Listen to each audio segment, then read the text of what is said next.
Hi ಸ್ನೇಹಿತರೆ, ಬೆಳ್ಳಿ ಪರದೆ ಮೇಲೆ ಬಂದು ನಿಂತರೆ ಸಾಕು, ಇಡೀ ಚಿತ್ರರಂಗವೇ ನಗುವಿನಲ್ಲಿ ತೇಲುತ್ತದೆ. ತಮ್ಮ ಜವಾರಿ ಶೈಲಿ, ಪಂಚ್ ಡೈಲಾಗ್ ಮತ್ತು ನೈಜ ಟೈಮಿಂಗ್ನಿಂದ ಕೋಟ್ಯಾಂತರ ಕನ್ನಡಿಗರನ್ನು ನಗಿಸುವ ಕಾಮಿಡಿ ಕಿಂಗ್ ಅವರೇ ಚಿಕ್ಕಣ್ಣ. ಸ್ನೇಹಿತರೆ, ಇವರ ಈ ಇಂದಿನ ಅದ್ಧೂರಿ ಯಶಸ್ಸಿನ ಹಿಂದೆ ಯಾರು ಊಹಿಸಲು ಸಾಧ್ಯವಾಗದಷ್ಟು ನೋವು, ಕಣ್ಣೀರು, ಹಾಗೆ ಗಾರೆ ಕೆಲಸದ ಸಿಮೆಂಟ್ ಧೂಳು, ಹಸಿವು ಮತ್ತು ನಿರಂತರ ಅವಮಾನಗಳ ಒಂದು ಕತ್ತಲೆಯ ಕಥೆ ಇದೆ. ಸ್ನೇಹಿತರೆ, ಸಿನಿಮಾ ರಂಗಕ್ಕೆ ಬಂದು ಗೆಲ್ಲುವುದು ಎಂದರೆ ಸುಲಭದ ಮಾತಲ್ಲ. ಅದರಲ್ಲೂ ಯಾವುದೇ ರೀತಿಯ ಗಾಡ್ ಫಾದರ್ ಇಲ್ಲದೆ, ಹಿನ್ನೆಲೆಯೂ ಇಲ್ಲದೆ, ಮುಖಕ್ಕೆ ಬಣ್ಣ ಹಚ್ಚಲು ಬಂದ ಒಬ್ಬ ಸಾಮಾನ್ಯ ಹಳ್ಳಿಯ ಬಡ ಹುಡುಗ ಇಡೀ ಕನ್ನಡ ಚಿತ್ರರಂಗವೇ ತನ್ನತ್ತ ತಿರುಗಿ ನೋಡುವಂತೆ ಮಾಡಿದ್ದು ಒಂದು ಅದ್ಭುತ ಪವಾಡವೇ ಸರಿ. ಸ್ನೇಹಿತರೆ, ಚಿಕ್ಕಣ್ಣನವರು ಸಿನಿಮಾಗೆ ಬಂದಿದ್ದು ಹೇಗೆ, ಅವರು ಹೇಗೆಲ್ಲ ಕಷ್ಟಪಟ್ಟು ಬಂದರು, ಹಾಗೆ ಈಗ ನಡೀತಿರುವ ಮದುವೆ ಬಗ್ಗೆ ಮತ್ತು ಏನೆಲ್ಲ ಸಿನಿಮಾ ರಂಗದಿಂದ ಯಶಸ್ಸನ್ನು ಕಂಡರು ಮತ್ತು ಇವರ ಲೈಫ್ ಸ್ಟೋರಿ ಏನೆಂಬುದನ್ನು ಇವತ್ತಿನ ವಿಡಿಯೋದಲ್ಲಿ ಡೀಟೇಲ್ ಆಗಿ ತಿಳಿದುಕೊಳ್ಳೋಣ. ಸ್ನೇಹಿತರೆ, ವಿಡಿಯೋ ಶುರು ಮಾಡೋದಕ್ಕಿಂತ ಮುಂಚೆ ನಿಮಗೆ ಯಾರ್ದಾದ್ರೂ ಲೈಫ್ ಸ್ಟೋರಿ ಅಥವಾ ಯಾವುದಾದ್ರೂ ಒಂದು ಟಾಪಿಕ್ ಮೇಲೆ ವಿಡಿಯೋ ಬೇಕು ಅಂದರೆ ಆ ಹೆಸರನ್ನು ಕಾಮೆಂಟ್ನಲ್ಲಿ ತಿಳಿಸಿ. ಹಾಗಾದರೆ ಬನ್ನಿ ವಿಡಿಯೋವನ್ನು ಶುರು ಮಾಡೋಣ. ಮಿಸ್ಟರ್ ನಂದೀಶ್, ನಾನು ನಿಮ್ಮನ್ನು ನಂದೀಶ ಅಂತಾನೆ ಕರೆಯೋದು. ಸ್ನೇಹಿತರೆ, ಚಿಕ್ಕಣ್ಣ ಅವರ ನಿಜವಾದ ಹೆಸರು ಚಿಕ್ಕರಂಗಪ್ಪ. ಇವರು ಹುಟ್ಟಿದ್ದು ಮೈಸೂರು ಜಿಲ್ಲೆಯ HD ಕೋಟೆ ತಾಲೂಕಿನ ಬಲ್ಲಹಳ್ಳಿ ಎಂಬ ತೀರಾ ಸಣ್ಣ ಹಳ್ಳಿಯಲ್ಲಿ. ಚಿಕ್ಕಣ್ಣ ಅವರ ಬಾಲ್ಯ ಸಾಮಾನ್ಯ ಮಗುವಿನಂತೆ ಸುಖವಾಗಿರಲಿಲ್ಲ. ಅವರ ಕುಟುಂಬ ಅತ್ಯಂತ ಬಡತನದ ರೇಖೆಗಿಂತ ಕೆಳಗಿತ್ತು. ತಂದೆ ತಾಯಿಗೆ ದಿನದ ಊಟಕ್ಕೂ ಕಷ್ಟಪಡಬೇಕಾದ ಪರಿಸ್ಥಿತಿ. ಮನೆಯಲ್ಲಿ ಅಷ್ಟೊಂದು ಬಡತನವಿದ್ದಾಗ ಶಾಲೆ ಫೀಸ್ ಕಟ್ಟುವುದು, ಪುಸ್ತಕಗಳನ್ನು ಕೊಂಡುಕೊಳ್ಳುವುದು ಆ ಕುಟುಂಬಕ್ಕೆ ಸಾಧ್ಯವೇ ಇರಲಿಲ್ಲ.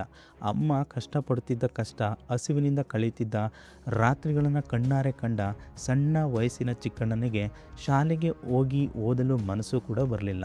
4 ಗೋಡೆಗಳ ಮಧ್ಯೆ ಕುಳಿತು ಪುಸ್ತಕ ಓದುವುದಕ್ಕಿಂತ ತಾಯಿಯ ಕಷ್ಟಕ್ಕೆ ಹೆಗಲು ನೀಡುವುದು ಮುಖ್ಯ ಅನಿಸಿತು. ಹಾಗಾಗಿ ಅವರು ತಮ್ಮ ಪ್ರಾಥಮಿಕ ಶಿಕ್ಷಣದ ದಿನಗಳಲ್ಲೇ ಶಾಲೆಗೆ ಶಾಶ್ವತವಾಗಿ ಗುಡ್ ಬೈ ಹೇಳ್ತಾರೆ. ಶಾಲೆ ಬಿಟ್ಟ ನಂತರ ಕುಟುಂಬಕ್ಕೆ ಆಸರೆಯಾಗಲು ಚಿಕ್ಕಣ್ಣ ಆರಿಸಿಕೊಂಡದ್ದು ದಿನಗೂಲಿ ಗಾರೆ ಕೆಲಸವನ್ನು ಮತ್ತು ಇನ್ನಿತರೆ ಕೆಲಸವನ್ನು. ಸ್ನೇಹಿತರೆ, ಅಷ್ಟು ಚಿಕ್ಕ ವಯಸ್ಸಿಗೆ ಮೈಯಲ್ಲಿ ಶಕ್ತಿ ಇಲ್ಲದಿದ್ದರೂ ಹೊಟ್ಟೆಪಾಡಿಗಾಗಿ ಬಿಸಿಲಿನಲ್ಲಿ ನಿಂತು ಸಿಮೆಂಟ್, ಮಣ್ಣು, ಇಟ್ಟಿಗೆಗಳನ್ನು ಹೊರಲು ಪ್ರಾರಂಭ ಮಾಡ್ತಾರೆ.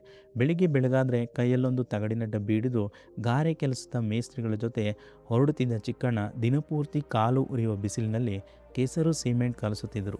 ಸಿಮೆಂಟ್ ಪೇಸ್ಟ್ ಮೈಯೆಲ್ಲ ಅಂಟಿಕೊಂಡು ಕೈಗಳು ಗಾಯವಾಗಿ ರಕ್ತ ಬರುತ್ತಿದ್ದರು. ಹಾಗೆ ಅಷ್ಟೊಂದು ಕಷ್ಟಪಟ್ಟರು ದಿನದ ಕೊನೆಯಲ್ಲಿ ಸಿಗುತ್ತಿದ್ದ ಆಗಿನ ಅಷ್ಟೋ ಇಷ್ಟೋ ರೂಪಾಯಿ ಕೂಲಿಗಾಗಿ ತಮ್ಮ ರಕ್ತ ಬೆವರನ್ನು ಸುರಿಸುತ್ತಿದ್ದರು. ಗಾರೆ ಕೆಲಸ ಮಾತ್ರವಲ್ಲ, ಕೆಲಸವಿಲ್ಲದ ದಿನಗಳಲ್ಲಿ ಬೇರೆಯವರ ತೋಟಗಳಲ್ಲಿ ಕೃಷಿ ಕೂಲಿ ಮಾಡುವುದು, ಬಂಡಿ ಹೊರುವುದು ಅಥವಾ ಹಳ್ಳಿಯ ಹೋಟೆಲ್ಗಳಲ್ಲಿ ಪಾತ್ರೆ ತೊಳೆಯುವುದು, ಸೌದೆ ಹೊರುವುದು ಸೇರಿದಂತೆ ಸಿಕ್ಕ ಪ್ರತಿಯೊಂದು ಕಾಯಕವನ್ನು ಮಾಡಿದ್ದಾರೆ. ಆದರೆ ಮೈಯೆಲ್ಲ ಸಿಮೆಂಟ್ ಧೂಳು ತುಂಬಿರುತ್ತಿದ್ದರೂ, ಹೊಟ್ಟೆಗೆ ಸರಿಯಾದ ಊಟವಿಲ್ಲದೆ ನರಳುತ್ತಿದ್ದರೂ ಚಿಕ್ಕಣ್ಣನವರ ಮನಸ್ಸಿನ ಮೂಲೆಯಲ್ಲಿ ಒಂದು ಅಭಿನಯದ ಕಿಚ್ಚು ಇತ್ತು. ಸ್ನೇಹಿತರೆ, ಅವರ ಆ ಅಭಿನಯದ ಹುಚ್ಚು ಮಾತ್ರ ಎಂದಿಗೂ ಕಮ್ಮಿ ಆಗಲಿಲ್ಲ. ಇಡೀ ದಿನದ ಕಠಿಣ ದುಡಿತದ ನಂತರ ಸಂಜೆ ಹಳ್ಳಿಯ ಆಟದ ಮೈದಾನದಲ್ಲಿ ಅಥವಾ ಅರಳಿಕಟ್ಟೆ ಮೇಲೆ ಸ್ನೇಹಿತರು ಸೇರಿದಾಗ ತಮ್ಮ ಕಷ್ಟವನ್ನೆಲ್ಲ ಮರೆತು ಎಲ್ಲರನ್ನ ನಗಿಸುತ್ತಿದ್ದರು. ಹಳ್ಳಿಯ ಗಣೇಶೋತ್ಸವ ನಾಟಕಗಳು ಮತ್ತು ಜಾತ್ರೆಗಳಲ್ಲಿ ಜನರು ನೆರೆದಾಗ ಚಿಕ್ಕಣ್ಣ ಸಣ್ಣ ವೇದಿಕೆಯೇರಿ ಮೈಕ್ ಹಿಡಿದು ವಿವಿಧ ನಟರ ಮಿಮಿಕ್ರಿ ಮಾಡ್ತಿದ್ರು. ಅವರು ಆಡುವ ಶೈಲಿ, ನೈಜ ಭಾಷೆ ಮತ್ತು ತಮಾಷೆಯ ಮಾತುಗಳನ್ನು ಕೇಳಿ ಹಳ್ಳಿಯ ಜನ ಹೊಟ್ಟೆ ಹಿಡಿದುಕೊಂಡು ನಗುತ್ತಿದ್ದರು. ಜನರಿಂದ ಸಿಗುತ್ತಿದ್ದ ಚಪ್ಪಾಳೆ ಚಿಕ್ಕಣ್ಣ ಅವರೊಳಗಿನ ಕಲಾವಿದನಿಗೆ ದೊಡ್ಡ ಶಕ್ತಿ ಆಯಿತು. ಮುಂದೆ ತಮ್ಮೊಳಗಿನ ಕಲೆಯನ್ನೇ ಬಂಡವಾಳ ಮಾಡಿಕೊಳ್ಳಬೇಕೆಂದು ನಿರ್ಧರಿಸಿದ ಚಿಕ್ಕಣ್ಣ ಹಳ್ಳಿಯನ್ನು ಬಿಟ್ಟು ಕನಸುಗಳ ನಗರಿ ಮೈಸೂರಿಗೆ ಬರ್ತಾರೆ. ಮೈಸೂರಿನಲ್ಲಿದ್ದ ದೃಶ್ಯ ಕಲಾ ಬಳಗ ಎಂಬ ರಂಗಭೂಮಿ ತಂಡವನ್ನು ಸೇರಿಕೊಳ್ತಾರೆ. ನಾಟಕಗಳಲ್ಲಿ ನಟಿಸಲು ಶುರು ಮಾಡಿದರೂ ಅಲ್ಲಿನ ಜೀವನವೂ ಸುಲಭವಾಗಿರಲಿಲ್ಲ. ಪ್ರದರ್ಶನವಿದ್ದರೆ ಮಾತ್ರ ಅಲ್ಪ ಸ್ವಲ್ಪ ಹಣ, ಇಲ್ಲದಿದ್ದರೆ ಮತ್ತೆ ಹಸಿವಿನ ದಿನಗಳು. ರಂಗಭೂಮಿಯಲ್ಲಿ ಅಭಿನಯದ ಮೆಟ್ಟಿಲುಗಳನ್ನು ಹತ್ತುತ್ತಾ ಮುಂದೆ ದೊಡ್ಡ ಮಟ್ಟಕ್ಕೆ ಬೆಳಿಬೇಕಾದ್ರೆ ರಾಜಧಾನಿ ಬೆಂಗಳೂರಿಗೆ ಹೋಗಲೇಬೇಕು ಎಂದು ತೀರ್ಮಾನಿಸಿದರು. ಕನಸುಗಳ ಮೂಟೆ ಕಟ್ಟಿಕೊಂಡು ಬೆಂಗಳೂರಿನ ಗಾಂಧಿನಗರಕ್ಕೆ ಕಾಲಿಡ್ತಾರೆ. ಬೆಳ್ಳಿ ಪರದೆ ಮೆರುಗು ಹೊರಗಿನಿಂದ ನೋಡಿದ್ರೆ ಎಷ್ಟು ಸುಂದರವಾಗಿ ಕಾಣುತ್ತದೆಯೋ ಅದರ ಒಳಗಿನ ಕತ್ತಲೆ ಅಷ್ಟೇ ಭೀಕರವಾಗಿರುತ್ತದೆ. ಬೆಂಗಳೂರಿಗೆ ಬಂದ ಚಿಕ್ಕಣ್ಣ ಅವರಿಗೆ ಗಾಂಧಿನಗರದ ಚಿತ್ರರಂಗ ನೀಡಿದ್ದು ಪ್ರೀತಿ ಪ್ರೋತ್ಸಾಹ ಅಲ್ಲ, ಬದಲಿಗೆ ಸಾಲು ಸಾಲು ಅವಮಾನಗಳು ಮತ್ತು ತಿರಸ್ಕಾರಗಳು. ಕೈಯಲ್ಲಿ ಕಾಸಿಲ್ಲದೆ ಮೈಸೂರಿನಿಂದ ಬೆಂಗಳೂರಿಗೆ ಬರಲು ಬಸ್ ಚಾರ್ಜು ಕಷ್ಟಪಡುತ್ತಿದ್ದರು.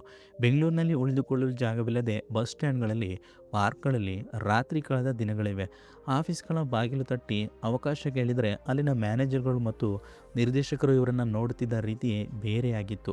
ನಿನಗೆ ನಟನೆಯೂ ಬರಲ್ಲ, ಚಂದದ ರೂಪವೂ ಇಲ್ಲ, ಹಳ್ಳಿಯ ಕಪ್ಪು ಮುಖವಿಟ್ಟುಕೊಂಡು ಹೀರೋ ಪಕ್ಕ ನಿಲ್ಲಕ್ಕೂ ಯೋಗ್ಯತೆ ಇಲ್ಲ, ನಿನ್ನಂಥ ಮುಖಗಳಿಗೆ ಸಿನಿಮಾದಲ್ಲಿ ಜಾಗವಿಲ್ಲ, ವಾಪಸ್ ಹೊರಟು ಹೋಗು ಎಂದು ಮುಖದ ಮೇಲೆ ಹೇಳಿ ಗಾಂಧಿನಗರದ ದೊಡ್ಡ ದೊಡ್ಡ ಆಫೀಸ್ಗಳಿಂದ ಹೊರ ಹಾಕಲಾಗಿತ್ತು. ಹಾಗೆ ಬಾಗಿಲಲ್ಲೇ ನಿಲ್ಲಿಸಿ ಕುಡಿಯಲು ನೀರು ಕೇಳಿದರೂ ಕೊಡದೆ ವಿಕೃತವಾಗಿ ನಕ್ಕವರು ಕೂಡ ಇದ್ದಾರೆ. ಕೆಲವರು ಗಾರೆ ಕೆಲಸ ಮಾಡಿಕೊಂಡಿದ್ದವನಿಗೆ ಸಿನಿಮಾದ ಹುಚ್ಚು ಬೇಕಾ, ಹೋಗಿ ಸಿಮೆಂಟ್ ಕಲ್ಲುವವರು ಎಂದು ಕೀಳಾಗಿ ನಿಂದಿಸಿದ್ರಂತೆ.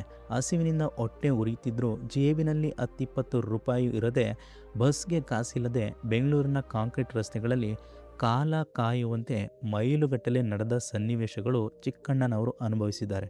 ಇಷ್ಟೆಲ್ಲ ಸರಣಿ ಅವಮಾನಗಳು, ತಿರಸ್ಕಾರಗಳು ಎದುರಾದರೂ ಚಿಕ್ಕಣ್ಣ ತಮ್ಮ ಹಠವನ್ನು ಬಿಡಲಿಲ್ಲ. ಸಿನಿಮಾದಲ್ಲಿ ಬಾಗಿಲು ಮುಚ್ಚಿದಾಗ ಅವರು ಕಿರಿತೆರೆಯತ್ತ ಮುಖ ಮಾಡಿ ನಿಲ್ತಾರೆ. ಉದಯ ಟಿವಿಯ ಕುಚಿಕು ಡಾಕು ಎಂಬ ಫ್ರ್ಯಾಂಕ್ ಶೋ ಮತ್ತು ವಿವಿಧ ರಿಯಾಲಿಟಿ ಕಾಮಿಡಿ ಶೋಗಳಲ್ಲಿ ಸಣ್ಣ ಸಣ್ಣ ಪಾತ್ರಗಳನ್ನು ಮಾಡಲು ತೊಡಗುತ್ತಾರೆ. ಆ ಕಾರ್ಯಕ್ರಮಗಳಲ್ಲಿ ಇವರ ಜುವಾರಿ ಶೈಲಿಯ ಹಾಸ್ಯವನ್ನು ನೋಡಿ ಪ್ರೇಕ್ಷಕರು ನಗಲು ಶುರು ಮಾಡ್ತಾರೆ. ಕಿರುತೆರೆಯಲ್ಲಿ ಕ್ರಮೇಣ ಗುರುತಿಸಿಕೊಳ್ಳುತ್ತಿದ್ದಾಗ ಚಿಕ್ಕಣ್ಣ ಅವರ ಜೀವನದಲ್ಲಿ ಬಹುದೊಡ್ಡ ಪವಾಡವೊಂದು ಸಂಭವಿಸುತ್ತೆ. ಏನಯ್ಯ ಮಾತಾಡ್ತೀಯ ನೀನು? ಮಂತ್ರಿಗಳಿಗೂ ಅದೇ, ಸಿಎಂಗೂ ಅದೇ, ರಾಮ ಪಂಚಾಯತಿ ಸದಸ್ಯರಿಗೂ ಒಂದೇ. ಅದು ಕನ್ನಡ ಚಿತ್ರರಂಗದ ಅಮೃತ ಮಹೋತ್ಸವ ಕಾರ್ಯಕ್ರಮ. ಆ ಬೃಹತ್ ವೇದಿಕೆಯಲ್ಲಿ ಚಿಕ್ಕಣ್ಣ ತಮ್ಮ ತಂಡದೊಂದಿಗೆ ಒಂದು ಸಣ್ಣ ಹಾಸ್ಯ ಪ್ರದರ್ಶನ ನೀಡ್ತಾರೆ. ಪ್ರೇಕ್ಷಕರ ಸಾಲಿನಲ್ಲಿ ಚಿತ್ರರಂಗದ ಘಟಾನುಘಟಿ ನಟರು ಕುಳಿತಿರ್ತಾರೆ. ಆ ಸಾಲಿನಲ್ಲಿ ಕುಳಿತಿದ್ದ ರಾಕಿಂಗ್ ಸ್ಟಾರ್ ಯಶ್ ಅವರು ಚಿಕ್ಕಣ್ಣ ಅವರ ನೈಜ ಕಾಮಿಡಿ ಟೈಮಿಂಗ್, ಕಣ್ಣಿನ ಅಭಿನಯ ಹಾಗೂ ಜವಾರಿ ಭಾಷಾ ಶೈಲಿಯನ್ನು ಕಂಡು ಬೆರಗಾಗ್ತಾರೆ. ಆ ಸಮಯದಲ್ಲಿ ಯಶ್ ಅಭಿನಯದ ಕಿರಾತಕ ಸಿನಿಮಾದ ಚಿತ್ರೀಕರಣ ಮಂಡ್ಯ ಭಾಗದಲ್ಲಿ ನಡೆಯುತ್ತಿತ್ತು. ಆ ಚಿತ್ರಕ್ಕೆ ಹಳ್ಳಿ ಹಿನ್ನೆಲೆ ನಾಯಕನ ಜೊತೆಗಿದ್ದು ತಮಾಷೆ ಮಾಡುವ ಒಬ್ಬ ನೈಜ ಹಾಸ್ಯ ನಟನ ಅಗತ್ಯವಿತ್ತು. ಯಶ್ ಅವರು ತಡ ಮಾಡದೆ ಸ್ವತಃ ಕಿರಾತಕ ಚಿತ್ರದ ನಿರ್ದೇಶಕ ಪ್ರದೀಪ್ ರಾಜ್ ಅವರಿಗೆ ಚಿಕ್ಕಣ್ಣ ಅವರ ಬಗ್ಗೆ ಹೇಳಿ ಅವರಿಗೆ ಆ ಪಾತ್ರ ನೀಡುವಂತೆ ಬಲವಾಗಿ ಶಿಫಾರಸು ಮಾಡ್ತಾರೆ. ಗಾಂಧಿನಗರದ ಬಾಗಿಲುಗಳಲ್ಲಿ ಅವಮಾನ ಅನುಭವಿಸಿದ ಚಿಕ್ಕಣ್ಣನಿಗೆ ಕಿರಾತಕ ಸಿನಿಮಾಗೆ ಬಂದ ಆ ಒಂದು ಅವಕಾಶ ಅವರ ಇಡೀ ಜೀವನದ ದೆಸೆಯನ್ನೇ ಬದಲಿಸಿತ್ತು. 2011ರಲ್ಲಿ ತೆರೆಕಂಡ ಕಿರಾತಕ ಸಿನಿಮಾದಲ್ಲಿ ಯಶ್ ಮತ್ತು ಚಿಕ್ಕಣ್ಣ ಜೋಡಿಯ ಕಾಮಿಡಿ ಚಿತ್ರಮಂದಿರಗಳಲ್ಲಿ ಧೂಳೆಬ್ಬಿಸಿತ್ತು. ಪ್ರೇಕ್ಷಕರು ಚಿಕ್ಕಣ್ಣ ಅವರ ಹಾಸ್ಯಕ್ಕೆ ಬಿದ್ದು ಬಿದ್ದು ನಗ್ತಿದ್ರು. ಅಲ್ಲಿಯವರೆಗೆ ಬಾಗಿಲು ಮುಚ್ಚಿದ್ದ ಗಾಂಧಿನಗರವೇ ಚಿಕ್ಕಣ್ಣ ಅವರ ಕಾಲ್ಬುಡಕ್ಕೆ ಬಂದು ನಿಂತಿತ್ತು. ಕಿರಾತಕ ನೀಡಿದ ಭರ್ಜರಿ ಯಶಸ್ಸಿನ ನಂತರ ಚಿಕ್ಕಣ್ಣ ಹಿಂದಿರುಗಿ ನೋಡುವ ಅಗತ್ಯವೇ ಬರಲಿಲ್ಲ. ರಾಜ ಹುಲಿ ಸಿನಿಮಾದಲ್ಲಿ ಮತ್ತೆ ಯಶ್ ಜೊತೆ ಸೃಷ್ಟಿಸಿದ ಕಾಮಿಡಿ ಮ್ಯಾಜಿಕ್ ಹಾಗೂ ಶರಣ್ ಜೊತೆಗಿನ ಅಧ್ಯಕ್ಷ ಸಿನಿಮಾ ಚಿಕ್ಕಣ್ಣ ಅವರನ್ನ ಸ್ಯಾಂಡಲ್ವುಡ್ನ ಪ್ರಮುಖ ಹಾಸ್ಯ ನಟನನ್ನಾಗಿ ಉನ್ನತ ಮಟ್ಟಕ್ಕೇರಿಸಿತು. ಶರಣ್ ಚಿಕ್ಕಣ್ಣ ಕಾಂಬಿನೇಷನ್ ಬಾಕ್ಸ್ ಆಫೀಸ್ನಲ್ಲಿ ಹಿಟ್ ಕಲೆಕ್ಷನ್ ತಂದುಕೊಡುವ ಗ್ಯಾರಂಟಿ ಫಾರ್ಮುಲಾವಾಗಿತ್ತು ಅವತ್ತು. ದಶಕಕ್ಕೂ ಹೆಚ್ಚು ಕಾಲ ಹಾಸ್ಯ ನಟನಾಗಿ 100ಕ್ಕೂ ಹೆಚ್ಚು ಸಿನಿಮಾಗಳಲ್ಲಿ ನಟಿಸಿ ಕೋಟ್ಯಾಂತರ ಜನರನ್ನು ನಗಿಸಿದ ಚಿಕ್ಕಣ್ಣ 2024ರಲ್ಲಿ ತೆರೆಕಂಡ ಉಪಾಧ್ಯಕ್ಷ ಚಿತ್ರದ ಮೂಲಕ ನಾಯಕ ನಟನಾಗಿಯೂ ಭರ್ಜರಿ ಪಾದಾರ್ಪಣೆ ಮಾಡಿ ಗಲ್ಲಾಪೆಟ್ಟಿಗೆಯಲ್ಲಿ ಕೋಟಿ ಕೋಟಿ ಕಲೆಕ್ಷನ್ ಮಾಡಿ ತಮ್ಮದೇ ಸಾಮ್ರಾಜ್ಯ ಕಟ್ಟಿದ್ರು.